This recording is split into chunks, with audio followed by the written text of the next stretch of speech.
Doctor అవ్వాల్సిన వ్యక్తి actor ఉద్యమాలు చేసి అంటే బేసిక్గా నేను అది కాదు. అదే సో దానివల్ల నాకేంటంటే ఇది కాదు కదా, ఇంత ఇలా చేస్తే ఏంటి తప్పు కదా అని నాకే అనిపించి క్షమాపణలు చెప్పాను తర్వాత. ఓకే అది అయిపోయింది, కాకపోతే ఉండిపోయింది ఆ బాధ. అలా చేయకుండా ఉంటే బాగుంటుందేమో అంటే దీని మీద మీతో అన్నట్టుగా ఈ అప్రోచ్ వేరేగా సాఫ్ట్గా ఇల్లు ఉంటే బాగుండేదేమో, అంటే వేరే వాళ్ళు చెప్పిన దానికి మనం ఇన్స్టిగేట్ అవ్వకుండా ఉంటే బాగుండేదేమో. రిమాండ్కి సంబంధించి అన్నాలే అదైంది ఒక 2 weeks అయింది సార్. 2 weeks భలే ఎక్స్పీరియన్స్ సార్. అంతేనా?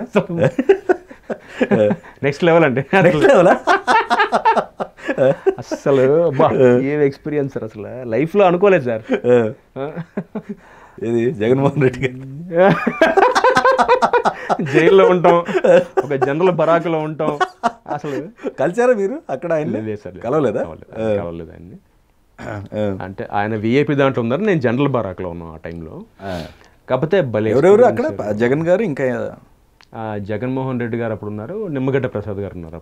ప్రసాద్ గారు వేరే బ్లాక్, మేము అటు జనరల్ బ్లాక్లో ఉన్నాం. అది జనరల్ బ్లాక్లో 80 మంది ఖైదీలు సార్ మా బరాకులు.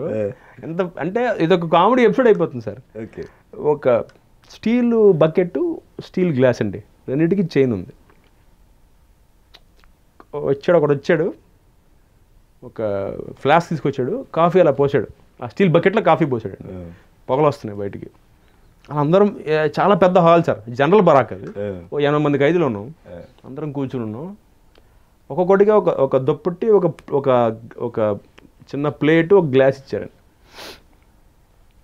లోపలికి ఎంటరంగా ఇచ్చారు, తీసుకొచ్చాం, పక్కన పెట్టుకుంటాం కదా, ఇలా పక్కన పెట్టుకుని ఇలా తిరిగి చూస్తే ప్లేటు గ్లాసు లేవు సార్. అది కానిస్టేబుల్ రౌండ్కి వస్తే అన్నా అంటే కొట్టేశారండి, మీరు జాగ్రత్తగా ఉండాలి. కొట్టేస్తారు జాగ్రత్తగా ఉన్నా ఏంటండి, జైల్లో కొట్టేస్తారు జాగ్రత్తగా ఉన్నాం ఏంటన్నా, చూసుకోవాలి దొంగలు ఎక్కుంటారు, ఏం మాట్లాడుతున్నారు సార్, ఇది జనరల్ బరాక్ అంటే లేదండి దుప్పట్టు మిగిలింది, ప్లేటు గ్లాసు కొట్టేశారండి. అర్థం కాలే మాకు.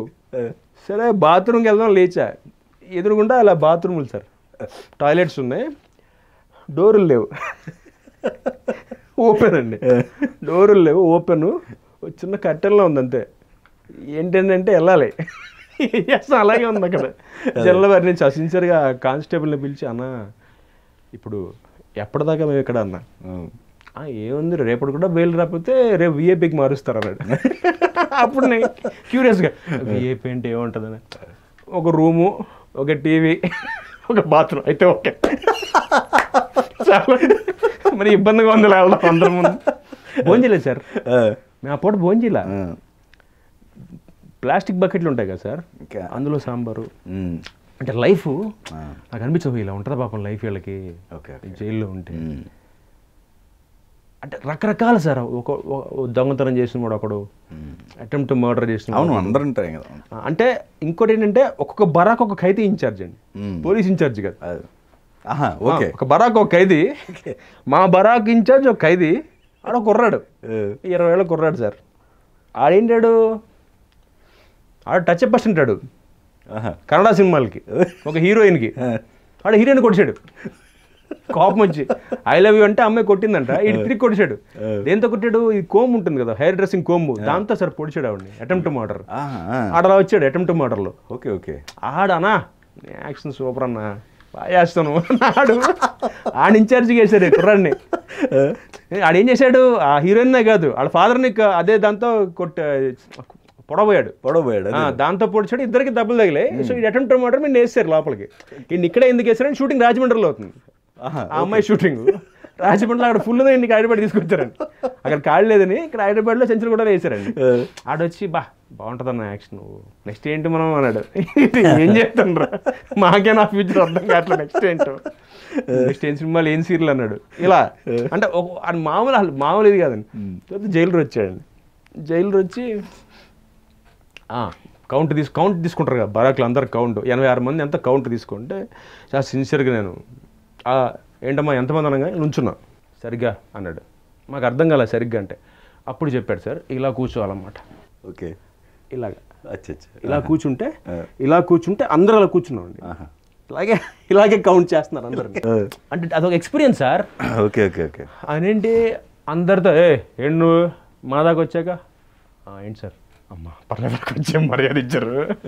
ఏంటి సార్ ఏంటి ఇలాగా అంటే సార్ చిన్న గొడవ. అప్పుడు ఆయన ఒక మాట అన్నాడు, మీరు ఫైట్ చేసిన కాజ్ మంచి కాజ్ సార్, డెఫినెట్గా ఇప్పుడు కాదు ఎప్పటికైనా మీకు పే అవుతుంది. అవును నిజంగా సార్ చాలా అంటే నిజంగా నాకు ఆనంద కళ్ళు నీళ్ళు తిరిగిపోయినాయి. అంటే ఒక జైలర్ ఆయన మాట అన్నాం. ఇప్పుడు మీరు చూసారా అక్కడ మీరు అనుభవించింది ప్రతిదీ మీకోసం కాదు. ఇప్పుడు 10 మంది మంచి కోసం మీరు అవి అనుభవించాల్సిన అవసరం లేదు. ఇప్పుడు మీరు అన్నారు ఇంతకుముందు మేము ఫైట్ చేస్తున్నాం, మేము బిజీగా ఉన్న టైంలో ఫైట్ చేస్తాం, కానీ ఖాళీగా ఉన్న వాళ్ళు ఎవ్వరూ మాకు సపోర్ట్గా రాలేదు, అంటే బయటకు వచ్చి మాట్లాడలేదు. వాళ్ళు అలానే ఉంటారండి. అంటే బాధ ఏంటంటే సార్ ఎక్కడ అనిపించిందంటే వేషాలు లేవు వేషాలు రావు అన్నప్పుడు రావాలి కదా అంట. వాళ్ళు ఇంకా అలాంటి అలవాటు పడే అలా ఉండిపోయారు వాళ్ళు. అంతే సార్, వాళ్ళ లైఫ్ అంతే ఉండిపోయారు వాళ్ళు. అంటే ఒక ఎక్స్పీరియన్స్ ఏంటంటే బాధ ఎందుకు అనిపించింది అంటే కెరీర్ నేను ఎక్స్పెక్ట్ చేయాలి, పర్సనల్ అయిపోతాను ఎక్స్పెక్ట్ చేయలేదు సార్. నిజంగా నేను ఎంతసేపు ఏం ఆలోచించా, ఓకే నేను అగ్రెసివ్గా ఉంటాను సార్. మా బ్రదర్ ఉన్నాడు ఆదిత్య, ఇద్దరం సొంత ఒకే రక్తం పంచుబుట్టిన పిల్లలు, కాకపోతే వాడు అలా కాదు. ఇప్పుడు ఒక్కొక్కరు తత్వం అంతే. ఇప్పుడు నాకు ఇది ఇష్టం సార్, నేను అగ్రెసివ్, నేను ఫైట్ చేస్తా, నేను 10 మంది అంటే వాడు ఒకలాగా ఉంటాడు, నేను నా తత్వం ఇది, వాడి తత్వం అది. అదే వాడు వచ్చాడు ధర్నాకు వచ్చి చూసి వెళ్ళిపోయాడు. వాడు నాలా యాక్టివ్గా కాదు, ఎందుకంటే నేను నా తత్వం ఇది, నేను ఇలా ఉంటాను, నేను ముందుకు వస్తాను, నేను ఫైట్ చేస్తాను, నేను దిగుతా. 7-8 మందా మొత్తం అక్కడ మీ దగ్గర ఉన్న 11 మంది దాకా. 11 మంది దాకా. సో వాళ్ళు ఉండటం వల్ల కొంచెం మీకు కూడా అంటే ఒక వేరే ఆలోచన, ధైర్యం, నిజంగా భయం వేసింది సార్. భయం వేస్తుంది లేకపోతే. ఎందుకంటే నమ్మరు సార్, ఫస్ట్ ఇలా ఎంటర్ అయ్యాము చెంచులగూడలోకి, ఎంటర్ అవగానే ఆయన రిజిస్టర్ సంతకం పెట్టుకుని ఏమైనా తాళ్ళు ఉంటే కట్ చేసేసామన్నారు. మొలతాడు కానీ అంటే లోపల ఏదైనా చేసుకుంటారేమో, ఆ కట్ చేసి ఒక డార్క్ రూమ్ ఉంది సార్, అందులో నేకడ్గా ఉంచమన్నారు సార్. అసలు నాకు చిప్పు లేచిపోయింది.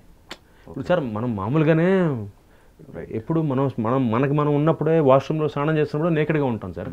అక్కడికి వెళ్ళి నేకడ్గా అంటే వాళ్ళ రూల్స్ అవి. ఎందుకు నేకడ్గా ఉంటారంటే టార్చ్ లైట్ చూస్తారట, బ్యాక్ కింద అంతా ఎక్కడైనా దెబ్బలు తగిలాయా, ఆడ కొట్టారా, అయితే కేసు అవుతుంది రేపు పొద్దున, మళ్ళీ వీళ్ళకి కేసు ఇబ్బంది అవుతుంది జైల్లో. నా అదృష్టం ఏంటంటే సార్, డార్క్ రూమ్లోకి వెళ్ళాను, చీకటిగా ఉంది రూమ్ సార్. అతను కానిస్టేబుల్ వచ్చాడు, మనం చూశాడు, సార్ మీరా అన్నాడు. అవును సార్ అన్న. పర్లేదు సార్ డైరీ వేసుకోండి అన్నాడు. అంటే ఓ అమ్మ కళాకారుడికి ఇంత మర్యాద ఉంటుందా, అంటే ఇంత మనకి ఇలా కూడా దేవుడు మనకి ఒక ఫేవర్ చేస్తున్నాడా. రైట్. వాళ్ళ రూల్ ప్రకారం వాళ్ళు లైట్ వేసి చూడాలి, వెనకాల ఎక్కడెక్కడైతే ఏమైనా కొట్టారా, మోకాళ్ళు కానీ బ్యాక్ ఏనస్ కానీ అన్నీ చూస్తారండి. అలాంటిది నేను కళాకారుడు అవడం వల్ల మా బ్యాచ్ అందరినీ వద్దులేండి సార్ మీరు వేసేసుకోండి, నో ప్రాబ్లం నేను చెప్తాను. బయటకు వచ్చి చెప్పాడు, లేదు సార్ వాళ్ళు సెలబ్రిటీస్ సార్ వాళ్ళు. అంటే అక్కడ భయం వేసేసింది సార్, భయం వేసేసింది. బట్టలు ఇప్పేయమంటున్నారేంటి, ఇలా చేయమంటున్నారేంటి, ఒక భయం వచ్చేసింది సార్. ఆ తర్వాత ఎప్పుడైతే ఇలా జైలర్గా ఇలా అన్నారో, మీరు చాలా మంచి కాజ్ కోసం ఫైట్ చేసి ఒక ధైర్యం వచ్చింది, మనోధైర్యం వచ్చింది. ఓకే, మనం అయితే మనం తప్పు చేయలేదన్నమాట. కాకపోతే అప్రోచ్ తప్పు, అంతే. అప్రోచ్ తప్పు, చేసిన విధానం తప్పు. అదే కాకపోతే మనం అనుకున్న పాయింట్ కరెక్ట్. రైట్. ఆగాలని ఏవైతే ఫైట్ చేసాం అది కరెక్ట్, కానీ ఇలా ఫైట్ చేయకూడదు. అలా ఒక 1 full day ఉన్నాక నెక్స్ట్ డే మాకు బెయిల్ వచ్చింది సార్, బయటకు వచ్చేసాం.